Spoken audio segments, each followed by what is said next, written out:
Hai, joc! Bă, calculatorul meu! Hai, duceți-vă și jucați-vă! Hai! Doamne, cum sare! Hai pe canapea, sus acolo pe canapea! Așa! Cristi, dă-ți picioarele. Cum face ăla, Doamne? Dă-mă masa aia.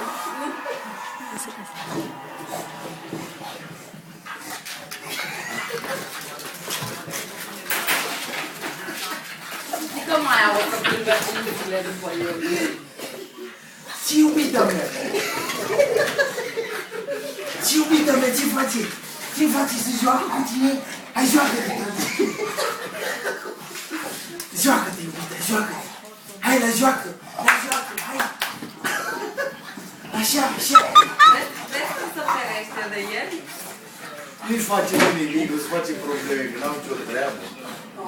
Așa, iubita, joacă-te, tante, joacă-te! Îmi dă cu el după mă. Așa, așa, codiță!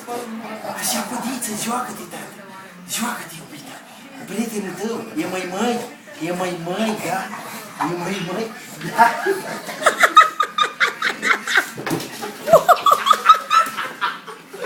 Unde? S-a băgat Gavroș în televizie.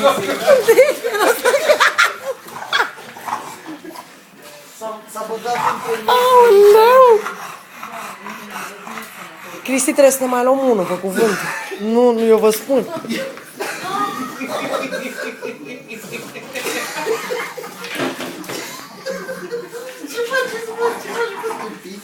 Bă, dar e, Da, iubita! e fenomenal. La joacă! La joacă! La joacă, tată! La joacă!